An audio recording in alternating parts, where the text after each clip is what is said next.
Welcome to the Beyond Iconic podcast, where we dive into the vast world of art iconography through somewhat casual commentary. We're your hosts, Naja and Crystal, two artsy friends looking beyond the icons just for the hell of it. Alrighty. Hey. Happy Female March. Yes, it is now March. Oh man. March Madness. Yes. How has your February treated you? It was honestly not too bad. Right?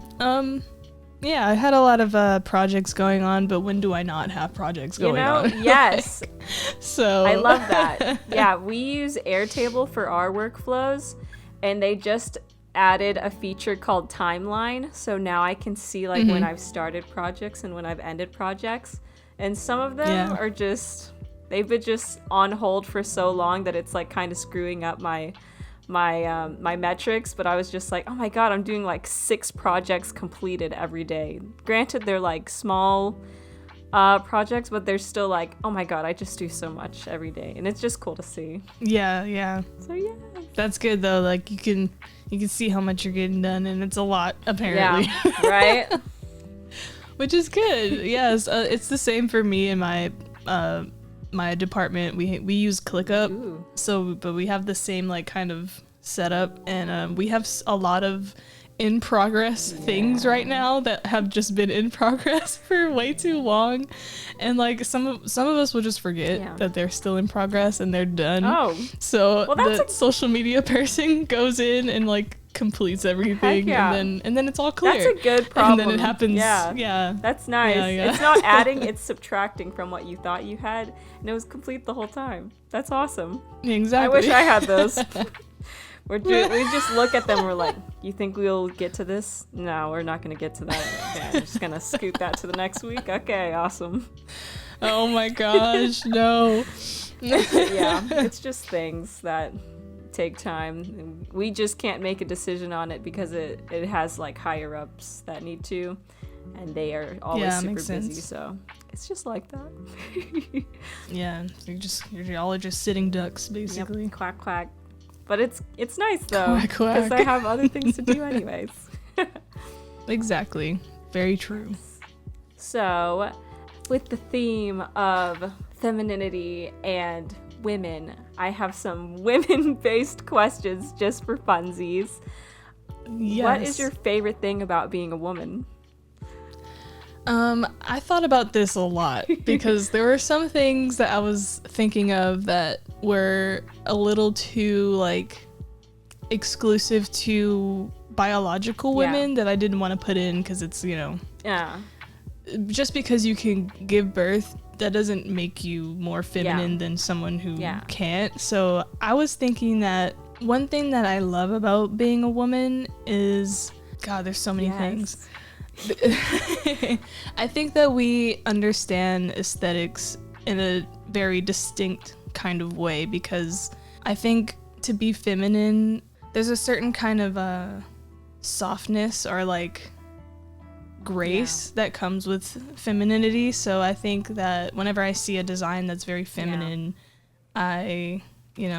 I'm like, man, that came from a woman. Yes. Or I came from a woman or a woman presenting person. Yes. Oh. So, and I know this still kind of has to do with biological women, but I like that we have a low pain or a high pain tolerance.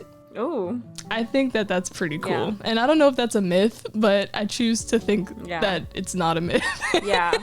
I think feminine people also are very in tune with their emotions as well, and they just know how to mask, because it goes back to like the people who have ADHD, like they present it in different ways than men, and that's why it's so hard to diagnose, because they're just so good at masking versus a man. So that's like one interesting thing about women, but it makes it hard for women who have ADHD, because they just have the longest time before they get diagnosed. Right. So that kind of sucks. Right. But that's funny you bring that up, because like I know TikTok has like this whole ADHD community, and I kind of got like lost in it at one point, because I was just like, wait, do I have that? Right? Because I've never been tested, and like I would ask my mom, and she was like, no, you just didn't give us enough reasons to go and test you. You were just like a good, student or a good daughter or whatever. But it's like, just because I was good doesn't mean I was suffering. I wasn't suffering, like who knows? But there's some things that I do in my life that I'm just like, maybe I should talk to somebody and like see if there's something there. But yeah, that's just another great thing about being a woman is that because we have the expectation to have the most like conformity in society. It's like we can't afford to show any like any weakness or like I don't know. It's just harder to navigate as a woman, that kind of neurodivergency, because like we already have so much other crap to deal with in society. I feel like that mental awareness side is getting more brought to the surface, and it's funny too because my team is full of women, and most of them, if they do not have like ADHD or some sort of mental disorder, it's like they live with somebody who does, and it's just like a weird coincidence that like every single person on our team has something to do with it. And it makes me wonder, because we just perform at such like a high pace environment that I wonder, like, how am I able to keep up with this? Is there something there? Because I feel like sometimes there's something there. Right. And that oh my god, we could talk about this for hours, but like I think that could be reflected what am I trying to say? Like, I'm trying to use big words while I'm talking, but I just literally defaults to simple. I know, default to simple brain. Because our society is so fast paced right now, like, and is continuing to become faster and faster. It's like Zoomers. A lot of us are kind of. I feel like a lot of us are somewhat on the spectrum somehow because we're expected to work at such high capacity and high volume. It's like pay me we more. Just have to adapt. True. And I think that's why it's the spectrum for a reason. Just like how how they say that all women are somewhere on the gayness spectrum, Yes. It's kind of the same thing. That is, that's true. Yes, 100%. Absolutely. Oh, man. Okay, my favorite thing about being a woman / being a feminine personality is the camaraderie that comes with being a female. It's just way more supported than most male relationships, at least stereotypically.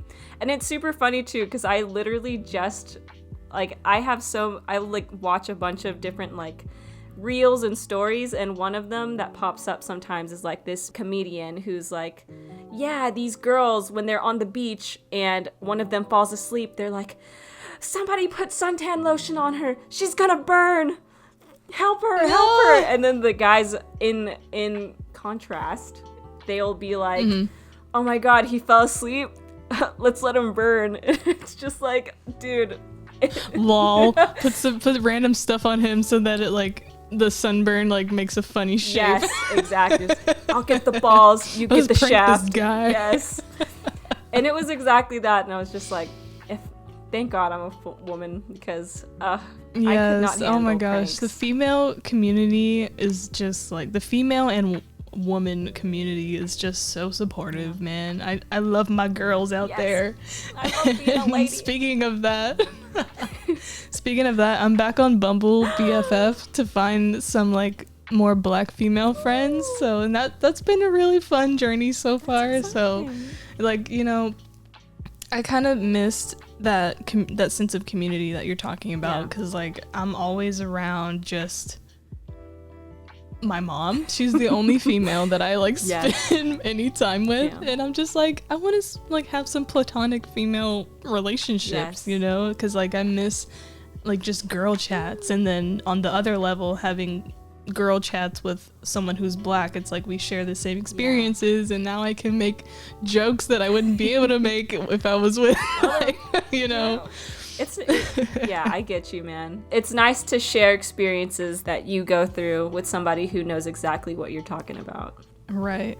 But yeah, that's a great thing to love about being a woman. I like that a lot.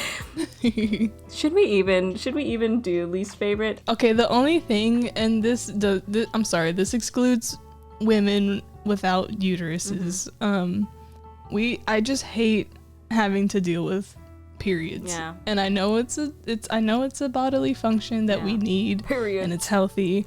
But I would just period. But I could just do without it. Yeah. I was going to say that my least favorite thing about being a woman is feeling so helpless at times in terms of like feeling in danger all the time. And I just wish I had. That's so sad. I know. I don't know why. I think it's because I was raised in a very conservative family where we didn't go out much, or like when we went out, I stuck very closely to my dad, and I felt that effect because one time after I had graduated college, I still had like a period of time when I was living with my dad, and we went to Home Depot. I had to go to the bathroom, and my expectation was when I came out the bathroom, he would be waiting outside for me. Yeah. And it was like the first time where I walked out and he's just like doing his own thing. Because you know that's normal. Your father at 22 should not be waiting for you out of the bathroom. But I just still felt kind of lost, and I was like, oh my God, where is he? Where's my dad? So, my dad. So I'm trying to regain that confidence in myself to be like, I can do this, I can be alone, and I can go out in public and not feel like the world is gonna attack me just because I'm a woman and I'm alone and I'm small. Oh yeah, definitely. And that awareness is so much more heightened when you're out at night. Yeah. And you know, it's just you never know what happens. Like, ugh, so scary. You gotta be hyper aware. Exactly, and that's exactly what my dad would always tell me every time. It's like, the night is scary. You never know what's gonna happen. People get stupid when things get dark. And I'm like, I know. Oh yeah, I know, Dad. Why does all the cool stuff happen at night? That's my least favorite thing, just because I feel like, I don't know, guys can just do shit and not be afraid. Like for instance, here's a good example. We had a professor, a photography professor. His name was, what's his name? Keith Carter. And he said, oh yes, Keith, we should go to Europe and just travel and backpack around Europe. Bitch, I will get stabbed if I start trying to walk around Europe all by myself without a posse. If I did that by myself, hell no. Yeah, there's just no way. With a group, yes, that sounds like a doable thing, but there's just no way that you could do it by yourself. In this day and age that's the smart thing to do. I mean, I would love to. Yeah, it's a very like idealistic way of thinking about like, you know, traveling and experiencing life. Like, of course anyone would love to do that, but even for men too, but you know, still it's scary. You never know what happens, especially in another country. Like people can tell when you're a tourist with this face, and they will target you. This face in Europe. Hell yeah. Yeah, this face in Europe. Exactly. We would not make it. We would not pass the test of she could be from here. Hell no. Dude, and now like I didn't really grasp that concept until like that night when I got lost in Italy, like when I went to go to the art thing, the art shop, the paint shop, and I went out, it was daylight, and I had an idea of where I was gonna go, but like I think my phone, something was going on, and I couldn't use the GPS, so I had to go off of memory, and I took one wrong turn, and my ass was like all over the city until dark, and I got home late, and Jamie and Crystal were like, oh my God, Naja. we were worried sick about you, and like anything could have happened to me. Anything, literally. Yeah. But you survived to tell the tale. Yeah. Thankfully, thank God. Yeah, I did survive. Thank God. I'm sure you had a bunch of ciao bellas out there, out and about. So many. Too many. Yeah, I got a lot of weird looks because I was just alone and I looked very confused everywhere I went. I just looked like I was having a hard time. Yeah, I'm sure that made you look probably a little less approachable because you were just like... Yes. Yeah, literally anybody could have came up to me and been like, hey, you lost? And then just snatched me up. Yep. Because, you know. I'll take you. There was a thing happening there, too. Yes! Someone did... I think some girls did get like abducted or something happened. Molested by the popo, I think, is what happened. And everyone was on edge because everyone was worried, and they are even thinking about giving our class like self-defense classes too. It's very interesting. That would have been so sick. Every time a company or a school wants to do it, they never pull through, and I'm just like, God, I just want to learn how to punch people. I just want to learn how to rock somebody. Exactly. Thanks. That was a good discussion about that. Not a lot of things to hate about being a woman, It's not necessarily something I can... Well, I guess I could control it mentally, but it's just scary out there. It's like a survival of the fittest. Like, you kind of have to have that sense of, it's awareness my self-preservation. to survive. My self-preservation. Exactly. That keeps me alive. Exactly, which is good to have, as long as it doesn't like prevent you from going outside altogether. Yeah, true. Living my life. Yeah, exactly. I'm not gonna say if that is true or not, but who is a woman that inspires you and why? I'm just gonna say my mom. That's a goodie. Because I wouldn't be here without her, literally. True. So. This is true. Facts. And as I get older and I learn more about what she's gone through, like her own like life story, there are a lot of moments where she could have given up and just, left me behind. Yeah. And same for my dad too, but she stayed strong and she knew that I was here for a reason. Yeah. And she kept going. She kept being that mom that I needed and never faltered. She really was there for me. I love that. And is always there for me. So I know there's more established women that I could probably say inspire me, but my mom is just someone who I always look to for guidance. And when I get low, I think of everything she's accomplished, and then I try to do everything in my power to make her proud because she's sacrificed a lot for me to be here. Exactly. Oh, I love that. Yeah.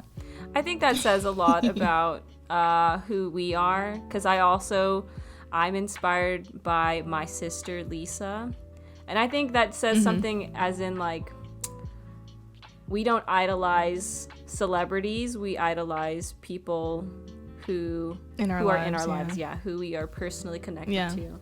And I'm super inspired by my sister Lisa because she had a lot of trials and tribulations, and by God, she is successful in her life, and she has 2 kids that she had close to when she was in high school. Wow. Yeah, she's a high school mama, and she made it. Heck she got her degree in cosmetology. She can do eyelashes. She does amazing work with hair and all that jazz. And I'm just so proud of her. Nice. Because she got herself out of a toxic relationship, 1. 2, after she had got out of that relationship, the hurricane rocked her apartment all the way up and it was flooded. They had nowhere to live for a little bit. And she bought a house. She was able to afford that house, and she got a full-time job at a plant, working at a plant, and was able to afford everything for her kids. She made it work. She's a single mom with 2 kids, and I don't know, she just does so much to make to make her kids' lives and her own life successful, to be at a place where she's comfortable. And just her resilience always inspires me. She inspires me to make good decisions because she's always like, Crystal, don't be like me. You don't want to live this life. You don't want to be that uphill battle. Just like, I know. I see you struggle. You know, that's why they're here. Yeah. They want exactly. us to do my mom better. says the same thing. She's like, Liz, she will beat lessons into me, not like actually beat, but she will just repeat, you know, things to me about, you know, relationships and everything, because, you know, she would have made a lot of different decisions if she could. Yeah. So, and maybe that contributes to my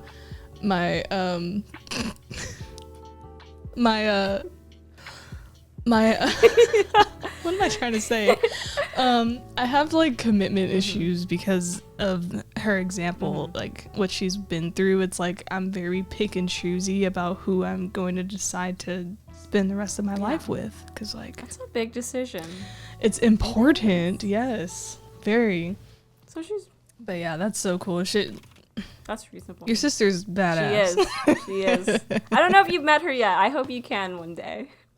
But I do see her online, and she's just like, girl, you've told me a lot of things about her too, and outside of this. Yes. So she's so awesome. I respect her I know she's listening. I respect you. Okay. We respect to you the fullest. Wait, does your mom listen to this? We also respect you as well, ma'am. I don't think she has yet, because she's not really online like that, but you know, she'll appreciate one it day. One day. I'll ask her if she actually listens to it. You're like, Mom, if you had to listen to one, can you just listen to this one? Just listen to this one. That promise is good. Yeah. It's good-ish. Yeah. All right. We are in the meat of the pod. Every episode, me and Naja switch it up and pick a theme for every episode. This month's theme is femininity. As I remember. I'm going first this episode. I have chosen the icon of Frida Kahlo. Hell yeah. So, I was searching for a feminine symbol, and I stumbled upon Google Art and Culture Gallery called Symbolism of Women. Within the article, there was like a number of different portraits of women and what they symbolized. And one of them, I just was like, my jaw was dropped when I saw it. And it was called Henry Ford Hospital by Frida Kahlo. And it just, it was just a lot to take in. And I want to know what your gut reaction is when you see this piece. And my gut reaction when I saw this, like... I was looking at all of the imagery, and I couldn't really tell what was happening. I knew there was like a pregnancy. It had something to do with pregnancy, and I could see like the industrial things in the background, and I was like, okay, this has to be like a social commentary about either the hospital itself or something that happened in her life. And this was before I read everything that you wrote, so I was like, okay, what the heck is that snail doing there? I was like, what is that? Snail. But yeah, it's very like raw and like jarring, because especially like, even though her expression isn't the first thing you see when you look at it, it's like she's clearly distressed. So something bad has happened. Yeah. So at first when I found this piece, I was like, all right, how am I going to finagle this into being an icon that I research? Because we usually do like, you know, like a snail or like just one object, not really a person. But in this case, I felt like it was okay to do Frida, because she is so present in everyday life, even to this day. She's had multiple different marketing things after she's been gone and passed away. She's been dead for like decades now. Yeah. But she's been on makeup palettes. She's been on Vans sneakers. She's been I remember that high collection. Fashion couture. She's been on a Barbie doll. She's been on so many things. So she was referenced in Euphoria. I know the audience is gonna know this. Oh, stop! In one of the episodes, in the like beginning parts, they did like a collection of like imagery of like I think it was like romantic couples and stuff, but using Rue and God, I'm forgetting her name. I don't know anything about Euphoria. Mandy. People are gonna kill me that I don't remember her name. People will kill me because I've never watched a single thing. Right, but it's okay. But yeah, one of the main characters was dressed as Frida Kahlo and had an image painted of her. Yeah. Oh my god, that's crazy. It was of her romantic interest. So. Oh my god, I want to. Yeah. So see that. Even to this day, look, the most popular thing that's in the sphere right now included Frida Kahlo. So that's that was pretty cool. That says something about her legacy. So for sure, I have chosen Frida Kahlo, and I'm not gonna just like bullshit my way and say, oh, it's pregnancy. I've chosen pregnancy. I want to go in on Frida Kahlo herself because I am the type of person who, once something super popular is in the sphere and I've not latched onto it yet, I'm like, I don't feel like watching it. And that is so funny because that is exactly why I haven't watched Euphoria. Is because it's it's why I just don't know what it is. I don't know what it is about me, but I just can't get into it unless somebody forces me to watch it. I will not watch it by myself because I'm just like, so much hype. I'm already so Oh behind. my god, you're one of those. Everybody's watching it. I don't like it. Yes. The mainstream doesn't know what they're talking about. Yeah. So I thought that was what Frida was like, because I don't know, every time I saw her, it was always these self-portraits of herself, and I was like, what, she has a unibrow. Yeah, she's like unconventional beauty.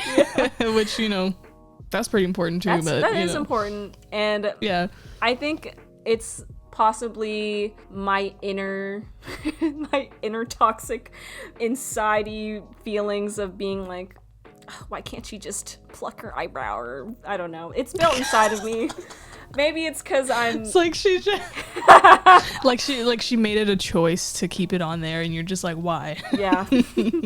It's possibly because I was raised Vietnamese, and they're so in the beauty industry that I'm like, I've been plucking my eyebrow since I was a wee baby. Yeah. Yeah, that makes sense. So I think maybe that's part of why I was just like, oh, so what kind of thing. Yeah, it's like internalized. Something like that. That's why I kind of never really dug into anything to do with Frida Kahlo. But seeing this one just piqued my curiosity, and I was like, okay, I can't look away. This is just, I feel like this is powerful, and I want to know more. So let's deep dive Frida Kahlo. This goes out to the other people who are like me, who didn't feel like learning about her, even though she's everywhere, literally everywhere. And you're gonna love it. I'm one of those people. You're gonna love this because her life is full of tragedy, but also so inspiring. So let's I cannot wait. I literally cannot wait.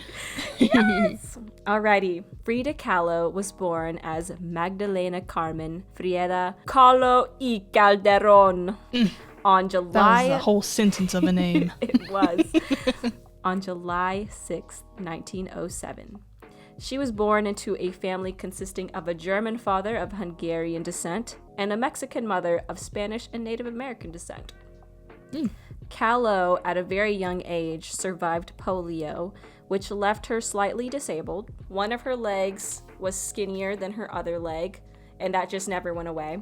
And she had walked with a limp, so she was disabled from a very young age. As she grew up, she was very inspired and loved biology, so much to the point that she wanted to be a doctor. This passion of hers in biology would inform the anatomy and the biology that she would depict in her future paintings. When she was 18, she faced a tragic bus accident on her way home from school that would change the trajectory of her short life of 47 years. The crash would leave her in a coma, in a full body cast, as she experienced 3 breaks in her spine, multiple broken ribs, and a metal handrail fully impaling her through her hip out of her vagina. Y'all. It's horrible. Y'all. Absolutely horrible. Oh my God. That is just like, I can't even fathom how that looks and would feel to somebody. That is just, that is, ooh, so traumatic. Her body was so in shock that it went into that coma. And I would have been happy to be in a coma if that meant not having to be awake There's for just that situation. You pass out of pure shock. Yes. Also, I'm not laughing at her circumstances. I'm laughing to. You have to laugh through the pain sometimes. Yes, it's a common coping mechanism of our generation. But we're laughing at like the sheer tragedy shock is of it comedy. all. Literally. Yes. Yeah, exactly. All right. When she awoke from her coma and was finally able to recover in her family home called La Casa Azul, or the Blue House, she spent most of her days in bed. While she was struggling with boredom in her bed, her mom had brought her a lap easel where she would start painting. They even installed above her bed, there's like a mirror that where she would lay down and she could look up at herself so that she could paint herself. Oh, cool. Nice setup. Yeah, and I'll have pictures, boom, pictures. Boom, boom, pictures, boom. Pictures there. She often found herself alone because she was recovering in bed and she had to stay in her bed at most times. Like, I don't think there's like a time where she could get out of bed even if she wanted to. She spent a lot of time alone, and she attributes why she paints herself so much to that reason, because when you're by yourself that long, that's the person you get to know the best, yourself. Throughout her life up until this point, she had admired the murals of Diego Rivera, who was one of the most famous and prolific muralists of the time. And it's interesting too, because even when I was in middle school, he was one of the first painters/muralists that I found interesting. Because I don't know, I really liked the way he stylized his murals. And I lived in Texas at the time, and there's just a lot of Hispanic culture that there is to appreciate when you live so close to the Mexican border / you have so many students that are Latino or Latinx or what have you, and it's just like I get to appreciate that side of art because it's so close. That he was one of the first people that I ever found out. So when I found out that these two would be married, I was like, holy shit, power couple much. Very much so, yeah. So getting to how they became a married couple, he had been painting his fresco, The Creation, at her school, the Escuela Nacional Preparatoria, where she had still been studying for medicine prior to her accident. So back again to the doctoring, but now no more. Now she's painter. Yeah. They fell in love and would have a tumultuous marriage filled with betrayal and infidelity. And they were a very oddball couple, with her being half his age and half his size. And I'm sure they were very interesting to see in public together. Oh yeah, for sure. I think I through all the all the articles and the videos that I watched, people would describe them as a pot-bellied pig and a dove. Okay. That was very interesting. Yes. And he would describe a pot-bellied pig. He described her beauty as she was beautiful, but she had these like slightly not as beautiful qualities that made her more alluring. And I totally get that. I totally can see where he's coming from. Oh yeah, definitely. He encouraged her to tap into her heritage, which gave her more confidence to don her traditional Tijuana dress, which would be like iconic of her style, and the flowers in her hair. During their marriage, they would encounter a number of miscarriages, unfortunately, one of which would result in her painting the Henry Ford Hospital painting. It is named after the hospital in which the miscarriage took place in Detroit, Michigan. Rivera had a commission piece in the area, and they lived there near the time of the miscarriage. Wow. The emotional turmoil must have been so incredibly overwhelming, and she expressed that through her painting. This painting is one of the first of all her pieces where she exposed such raw emotions for such a personal issue.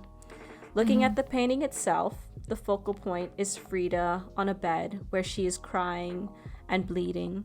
Her body is twisted uncomfortably, and her belly bump is still present. Red strings flow out from her hand as if they are umbilical cords attached to 6 symbols. According to Frida, the snail represents the slowness of the abortion. The baby boy, yes, get it. Oh, okay. Yes, Frida. The baby boy in the top center is the lost, wished-for baby. To the left of the baby boy is a medical cast displaying her spinal and pelvic complications. Below that is a machine which symbolizes the cold machines in which she was treated during her miscarriage. To the right of that is an orchid, which represents the flower that Diego had given her after they had endured the miscarriage. And lastly, we see the pelvic bone area, in which points back to her pelvic complications after her tragic bus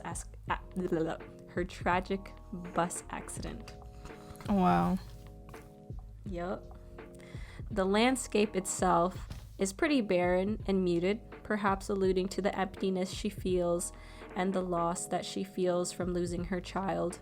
And you can also see Detroit in the background, alluding back to the location in which Henry Ford is located. So these symbols she's depicted, beyond them just being personal to her, are interesting to me, particularly the snail. The snail biologically is a hermaphrodite, which means they are both female and male. Kahlo was openly bisexual and would wear men's clothes sometimes when she wasn't wearing her traditional Tijuana dresses. They're also a symbol of strength and delicateness. They protect themselves in their shells while being incredibly soft when outside of their shell. And in ancient Aztec culture, there is a god of rain called Tlaloc, which sometimes appeared as a snail, and it was a symbol of fertility. I think it could be possible that she might have known some of these connotations with her love of biology and her pride for her heritage. And for me, I think that adds to her expressing her personality through symbolism in her art. So boom. Nice. Now you know the story behind the symbols. What do you think? I adore this because there's just something so, I don't want to say childlike, but something so like juvenile about how she literally uses the imagery in this painting. She chooses to have everything be kind of point blank. Like, yes, it's there. It is what it is. It's literally her experience. Like, exactly. And even though there is some metaphor there, it's basically pretty straightforward when you know the backstory of the painting, which I love. Yeah. Because it almost comes off as like a surrealist piece, but in reality, it's very traditional and it's figurative. Yeah. So, but I love that. I think that people generally try to use a subject or use their own experiences into their own art, but in a way that is not very too personal.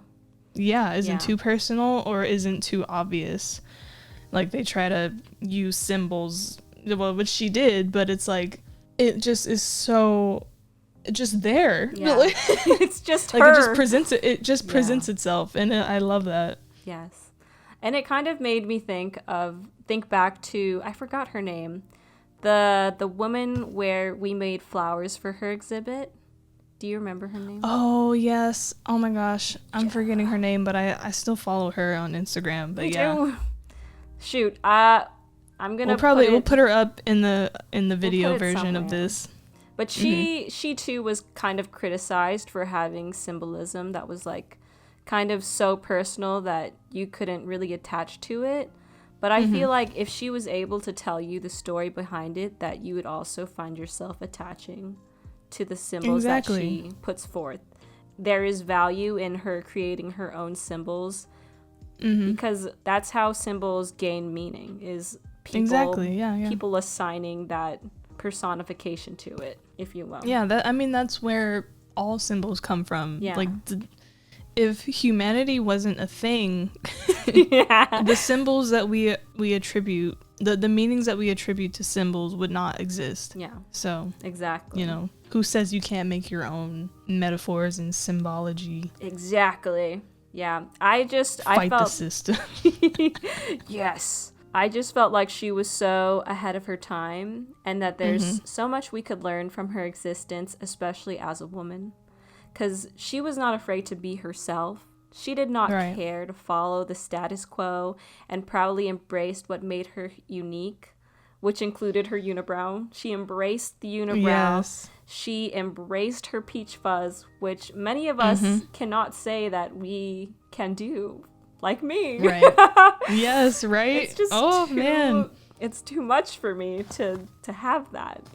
And she also, even though she was of both European colonial descent and Mexican/Native American descent, she chose to be loud and proud of her Native American side, her Mexican side, because she felt like that was important to her. So she wasn't afraid to flaunt that, even when she moved to America, where I'm sure there was still a lot of stigma and people racism.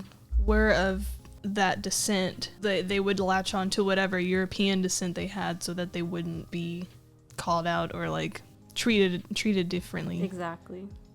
Yes, I love that about her. Yes. See, it's these people in the art world who just genuinely don't give a crap about society. They just are who they are. That's so inspiring to me, because even though now the world presents itself to be so inclusive and progressive and everything, there's still that need to be different but be socially acceptable. Yes, exactly. And I'm just so sick of that, because it puts a lot of pressure on creatives to, especially young creatives who are like, well, I want to be successful, but like, what does that mean to be successful? Like, do I need to follow a sort of blueprint and follow trends in order to gain an audience? Why can't I just do whatever it is I want to do and what's important to me? And Frida is definitely a poster child for someone who did her thing and did what she wanted and lived proudly within herself. She's here to tell you that you can do whatever the fuck you want, and it'll maybe or maybe not work out. Yeah, that's the pessimist. Maybe people will love you for it, but who cares if people love you for it? As long as you live your life how you choose to. That is so important. That's what's important. Yes, because when she was painting, it was more so as an outlet, because she literally could not do anything else. Painting was what she could do in her state of recovery, and to express herself as she was maneuvering through life. And she was a communist, by the way. Right. She's super... I did read that. She's super interesting. Oh my god. I don't know how she used her paintings within that movement specifically, but I'm sure she did. Yeah, maybe I feel like the communist groups were very much hand in hand with a lot of the artists of that time. Oh, yeah. Because I don't know a lot about communism. I'm just gonna say that. So, same. But I know we a ain't lot commies. of people. A lot of people in that, especially like now, like modern communists, they are more about human rights. You know, they just want equality, basically. Yeah. And I don't know what implications, you know, come with communism and how it affects everyone as a whole. I just know that the groups had certain values, and were also like a lot of the artists were part of that as well. Yeah. But yeah, I remember learning about certain communist parties that were in America, and she was a big name within that as well. Yeah. In addition to being well known for her artistry. Yeah, she was a feminist for realsies. Yes. Beyond and we will be discussing another feminist. Really? Yes. I love that. Well, yes. I'll just finish this out then. I think that she is an important femininity icon because she was able to be so raw about her emotions in a time where that was kind of taboo to do. Mm-hmm. And I think it's so important now because we're just now starting to get comfortable with even like talking about miscarriages. And we're able now to find those support groups within our female community that we were talking about back in the beginning, full circle. Yes. I love that she shared this with the public because it gives comfort to others knowing that there's somebody out there who has felt the exact same way that they have felt, if not worse. There's someone that they can look at and be like, they felt that too. And I feel comfort knowing that there's a visual explanation of like how I'm feeling. Because it's just so traumatic, I bet, just to lose a child. So right, absolutely. Yeah, Frida is a badass symbol for femininity. I'm sure you all knew this already, but Frida and snails are cool. She's the OG. She's the OG, yes. This month, I've decided to examine the feminine icon of the mid-century housewife. Specifically, the housewife archetype created in the 50s, specifically 50s USA. Yeah. It's a post-wartime illustration of what was considered feminine in society at this point. Femininity in the 50s coincided with the social norms of that time. These norms included domestic duties like maintaining the living space and raising children to the best of their ability. And as expected, the face of this archetype was more than likely a white woman, as minority women were rarely depicted in advertising and design in this decade. These Caucasian pearl-wearing models were seen living their best lives, most times set in a kitchen or shown smiling next to domestic products. In this era, some technological innovations, including television, photography, and many others, afforded a new way to design using collage and typesetting. However, for the graphic designers out there, I added this specifically because I know that everyone is familiar with like the retro 50s type of advertising, but those who have an interest in design remember the introduction of the Swiss-style avant-garde modernism. But let me not get too ahead of myself. I could talk about graphic design history for hours, focusing on the expression of femininity in the 50s. I also want to mention that this was the decade of the pinups. Women were illustrated in erotica as well, able to express femininity through a sexual lens. But we're still pretty confined to the white, thin, but shapely, submissive female body. And of course, we're intended for male consumption. Of course it is. What do they say? The women were written by males. I love those excerpts. They're so funny. Right. Okay, entering the 60s, a liberation movement sparked after the wars in Southeast Asia. Women were becoming more common in the workplace, racial tensions were high, the youth were starting to question the societal constructs in which they lived within. This was an exceptionally exciting time for artists. Experimentation with visual art was on the rise, and the increase of drug consumption and the popularization of the hippie lifestyle came the psychedelic posters that we know and love today. inspired by our beloved Art Nouveau. Oh, yes, Art Nouveau. We love you, Art Nouveau. Chef kiss. More importantly, the 50s feminine archetype at this time was being questioned by the college feminists of the 60s and 70s. In their eyes, femininity was whatever they deemed it to be in regards to their own female experience. I'd say in the mainstream, the housewife with a little edge was still the embodiment of femininity at this time. Men loved their submissive women, but with a modern edge. Female artists at this time, in response to the social events of the past decade, did well to highlight the women's accomplishments and plight in history. Some well-known women of the arts at this time would be designer Barbara Kruger, mixed media artist Betty Saar, a well-known mixed media artist at that time. She was a black woman. And of course, the iconic performance artist Marina Abramovic. In the same sector as Marina would be the female artist I'm discussing today, Martha Rosler. I feel like I've heard these names. I'm sure you've heard of Marina. I think celebrities are like really into her. I know Lady Gaga was Marina's pupil at one point. She studied under Marina for a little bit. That's right. insane. If you ever meet Lady Gaga and you mention Marina, she will probably talk your ear off for hours about how profound she is. Just another reason to love Lady Gaga. Okay, Lady Gaga is like one of the only like famous people that I like will openly admit that I love. For sure. She is so wonderful. She's accomplished so much, yeah. But yes, Martha Rosler. According to her brief biography on the Guggenheim website, Martha Rosler was born in 1943 in Brooklyn, New York. She received a BFA from Brooklyn College of the City University of New York in 1965. That is a mouthful. Horrendous. I hope they've rebranded. Please rename that. Growing up in New York, Rosler was involved in avant-garde poetry and the New Left, participating in civil rights and anti-war protests.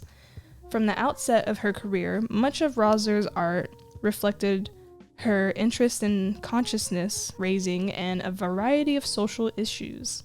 When Rosler moved to California in 1968, the women's movement was in full swing and became hugely influential to her activism and artistic practice. Her series of 30 photo montages in an artwork called Body Beautiful or Beauty Knows No Pain, made in 1966 to 72, interrogated the representation of women in art and advertising, which is what we will be talking about today.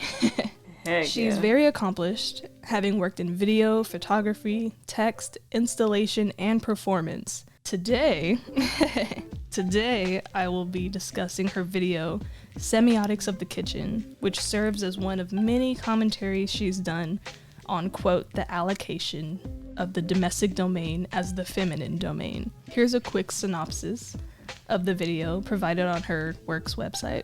An unsmiling woman, the antithesis of the perfect TV housewife, demonstrates some of the hand tools of the kitchen, replacing their domesticated meaning with an alphabetic lexicon of rage and frustration.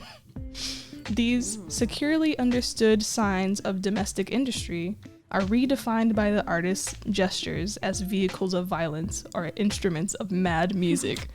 I absolutely love that description, especially like instruments of mad music. Like that just sounds so cool. Yes. Oh my god, she is already demonstrating how wonderful her mind is in describing her work. For those who don't know, semiotics can be defined as the study of signs and symbols and their use or interpretation. So basically... Okay, good, because I didn't know. I was going to tell you, but I was like, I'll get to it. Okay, cool. Right. So basically, Martha was challenging the icon of the smiling housewife by juxtaposing it with an unsmiling face, monotonous tone of voice, and abrasive movements with the tools that, we usually see those housewives using. Martha gave an interesting backstory about this piece in an interview with the Museum of Contemporary Art. There, She explains how she got into video during her graduate studies in UC San Diego, where they had a video studio mainly used to record tapes of autopsies and operations. Eventually, the art students were able to experiment with these tools as well, filming silly experimental videos in the cheap quality that ultimately gives the videos that aged charm. At least I believe so. Yes. She was interested in the camera work of Jean-Luc Godard, a well-known French-Swiss filmmaker and critic, so her own videos mimicked the minimalism of that said videographer. If you watch the video, the only edits and transitions there are the zoom out in the beginning and the fade to black at the end. The majority of the video is filmed in a single frame, no excessive editing. She intended the video to be comedic, serving as a parody to the late night cooking appliance commercials that played often during that time. That's right. The setting is meant to feel strange and off-putting. And one thing I want to mention too is that she was very skilled with film. It was a conscious choice to make the editing like so rudimentary and to have it in black and white because she worked in color too. So yeah, it was an artistic choice to have it look the way that it does. I love the context that you're adding, right? Because it just makes it even more amazing. Right, absolutely. My question to myself while watching this performance is this less feminine than the traditional depiction of the perky housewife? Does femininity equal aesthetic servitude? I'd like to argue no, as a woman of the 21st century who understands that being feminine isn't confined to the actions or appearance of a woman or someone who presents as one. This performance feels more like a peek at the prison that the divine feminine has been trapped in mid-century society. You could say that this robotic husk that the female is presenting in the video is exactly how liberated women viewed this type of artificial femininity. Yeah. Real femininity isn't stiff, it's chaotic and loving. One could also argue that the central female's movements in this video are a reflection of the feminine suppressed anger and rage in response to its captivity. But that's just a theory. What do you think of that? A game theory. I'm sorry. I've been watching more game theory and it's affected me profoundly. Love that. That's culture. Yeah, I think you are totally spot on in feeling that the juxtaposition and like the angry movements is definitely that suppressed anger that the women at the time felt, which was why they were fighting so damn hard for equal rights and are still fighting for equal rights. Right, yes. I think my favorite part in that video was, of course, the knife, because it was literally, she said, knife. Like stabbing the air. I love that so much. I think that it's comedic because this society at the time was saying, yes, this is what we want. And she was showing it in this funny way because it was just so laughably stupid that this is what they expected from women. It's so smart, man. It is so smart. I'm like, how did you even think of that? And when I was watching that interview with the Contemporary Art Museum, I don't remember where. I think it has to be in California because that's where she is now. But she was saying that she got the idea because like she was walking down some strip and she was trying to think of like symbols that are associated with females and femininity, and then she just kept thinking about like kitchen stuff, and she was like, oh my gosh, okay, well, I'm gonna make a satire basically about that. Oh, I love that. That's so funny. That's like satire before satire was even a thing. I wonder if she was like one of the first female satirists of her time. I would say probably. I would say probably. Because I can't think of anyone else like that. Besides Yoko Ono. Okay, Yoko Ono. Out of here. I mean, Yoko Ono. Okay. Shout out to Yoko Ono. If you have y'all ever heard any of her music? Really? It's very interesting. I knew she made music, but I've never listened to it. There's one song that I listened to that I think it was called Warzone, and it was her making a bunch of vocal inflections and then saying, "We live in a war zone," and then and like the video for that, it was just a lot of like, war imagery, but it was pretty cut and dry. But I was just like, I wonder who's actually like listening to this casually. I want to. Not that it's like meant for that, but I just wonder. I want to look it up now. I'll probably do it after this. Yes. I wasn't always a fan of performance art when I couldn't really understand it. But who can really enjoy something if there isn't like some level of understanding, which goes back to the painting, Frida's painting, where like, people don't really understand it or get it until they're given like an explanation or a backstory about it, and that's when they can really appreciate it. Yeah. And I think people need to detach themselves from the idea that all art needs to have monetary value or like has to be a certain amount of beauty to be important. Yes. And that's why like art like Frida's art, which is like, if people were criticizing it and still criticize it to this day for being naive art or folk art, which just means she didn't go to school basically to study that kind of stuff, and it shows. But clearly she is successful because she was doing something more nuanced, probably because she didn't go to school for it, and she didn't feel the need to think of her art in that way because it was more of an outlet for the emotions she was feeling. Just like how this performance art is a representation of how females were feeling at the time, and which is super duper cool. And this video was just like her dicking around. Like it wasn't made for any like installation. It was literally just her and her friends making something, and now it's out there for us to consume, and we are here appreciating it.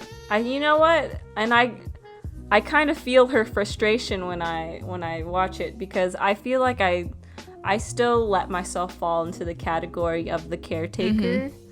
And sometimes it's very frustrating because I feel like men have just the same amount of potential to be a homebody, a domestic helper and caretaker, where they could clean just as much as us. I just am just the one who so happens to care more to do a lot of it. And it's just so even in like, I don't even know like if in nature, if the males ever do any kind of like maintaining of the den or like the nest, because I know it might be different for certain species, but I know birds regularly tend to their nest, but I'm not sure which gender does it more. I don't know if it's like equal or not. Burps. I know that they go and forage for different types of material, but I too do not know which one is doing what. Right. But yeah, I mean, I think now we are in a place in society where people are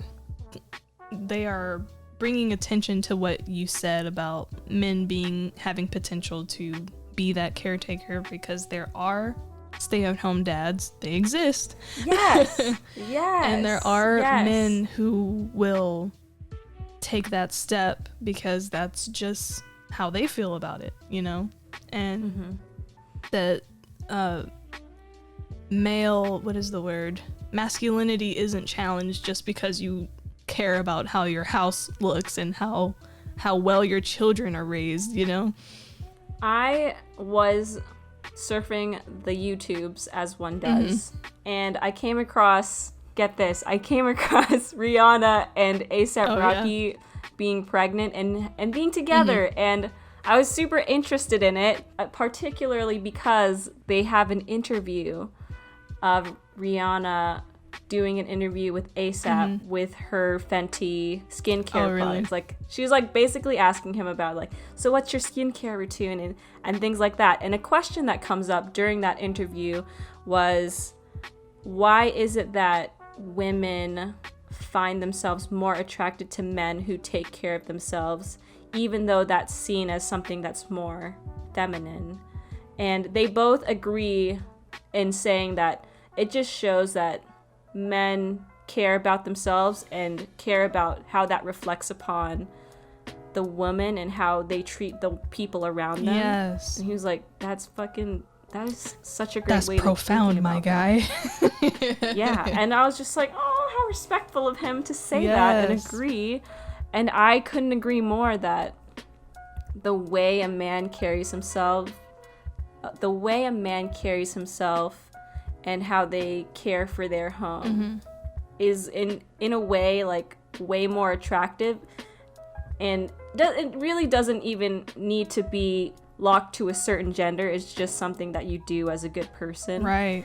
And it's just attractive in general, right? Yeah, like what you just said about like how it reflects you as a person, you know, like if you go into someone's home and you can tell that they don't care about their space, that is off-putting, because then how are they gonna treat you if they don't even treat their own space right, you know? So that's true, because that tells you in your brain, this person invited me over and thought that this was okay. Right. It's like, do you have any self-worth at all? Yeah. Or, I mean, it could be that, or it could be like, I don't even know. I don't know how to defend somebody who isn't clean, because it depends on the person. To keep it clean. Because like I know people who can get into like really depressive states, and then they let their surroundings basically reflect what's up here. But if they're having someone over, an effort still would be made to at least make the area that their guest is going to be in presentable, and neat. Because they wouldn't, like, the guest room is nice, like they wouldn't want people to see either that, or they wouldn't let them come over at all, because that's kind of, not to put my mom on blast, but when she is like she gets into these episodes of depression and anxiety, and just like she just has a slump, like the house reflects that. But she knows, like, especially she grew up in an environment where keeping your space clean and having it at least be clean for whoever's coming to be in your space is just respectful. Yeah, it shouldn't be exclusive to any gender. That's just, you know, human respect. At the same time, though, I do want to say to my people out there who are not as clean, I have been in your mentality before, and I get it. Sometimes you look at your bed and you're like, why should I clean this if I'm gonna sleep in it tonight, and I'm the only one using this bed? I get you, my dudes. Yes. I'm not you anymore. And I hope we all have those episodes, that you're not, because like my room definitely gets to a point where it's like, I can't believe I live in this. But at least I don't let it travel outside of my domain. Like, if someone else is gonna be there, the living room better be at least a square, you know, presentable. I think it's just important not to make your mess so messy that it makes somebody else uncomfortable. I think that's just like the gist of, like, you can be messy, that's fine, just don't make it a problem for anybody else. And just to let y'all know, in the office too, if the mess stays the way that it is, it will not make your mental health any better. Because I just know, like, when I have my cleaning fits, I feel so much better after. I'm like, oh my god, I feel so clear in the mind. So if not for anyone else, just do it for yourself, because you might feel better after you've done it. It feels so cathartic to clean up a messy room sometimes. Probably because it's just like that saying, like happy, like clean room, clean mind, or something like that. Something like that. It's along those lines, yeah. It feels that way for me. I just feel like I know where everything is. So that's one less thing that's jumbled up in my brain. Because before that, a lot of things might have been on the floor. Right. Or like, where's my favorite t-shirt? Now I know where my favorite t-shirt is.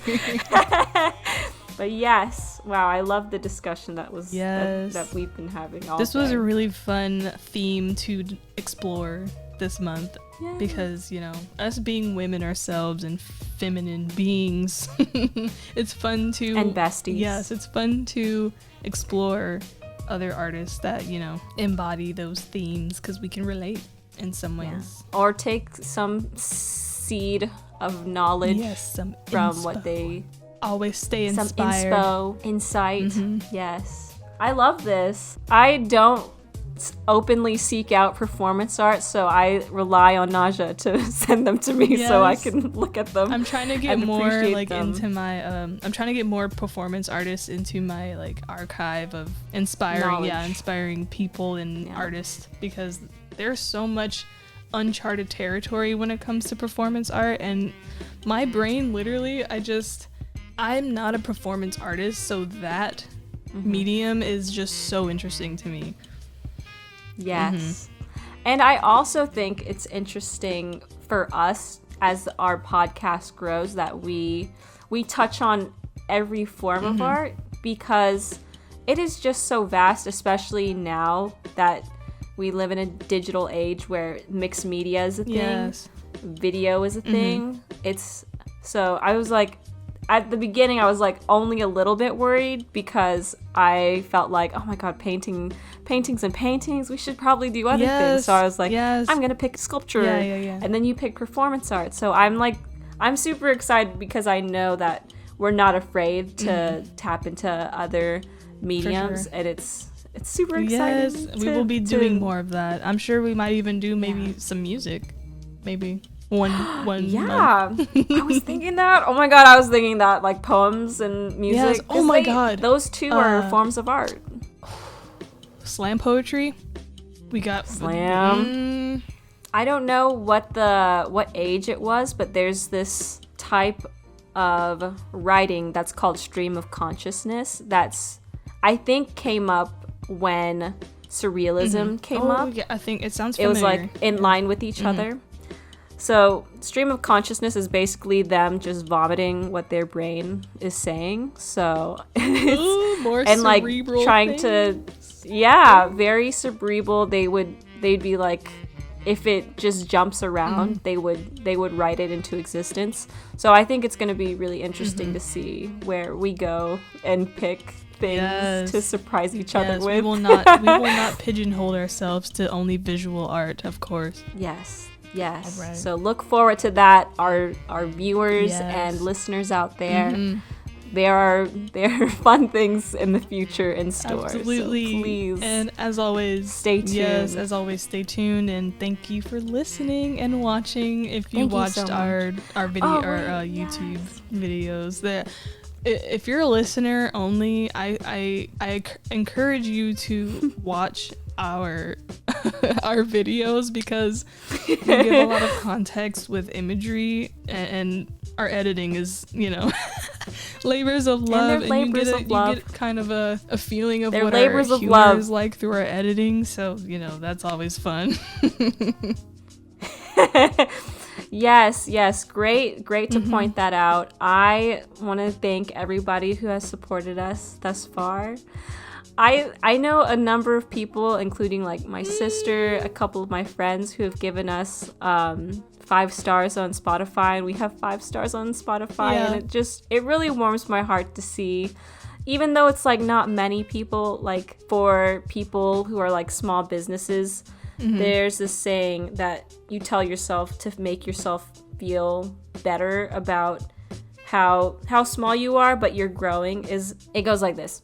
You get 10 likes on your post, and that might not seem like much, but if 10 people came out to your art exhibition just because of you, or your project, you would feel so happy to have reached 10 people and that they showed their appreciation for you. So we just so greatly appreciate those people out there who are listening and who are enjoying these talks. We see you, and we love that you're here for us. We appreciate you guys coming back and giving us feedback and just showing your appreciation. We love you guys.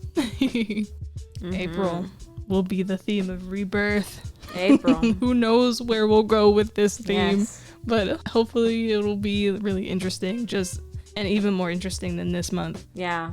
How do we top this? Women are so wonderful. Right? I love women. Yay! Have a great night or day whenever you're listening to this. Again, we love you guys. We love you guys. Peace. Bye.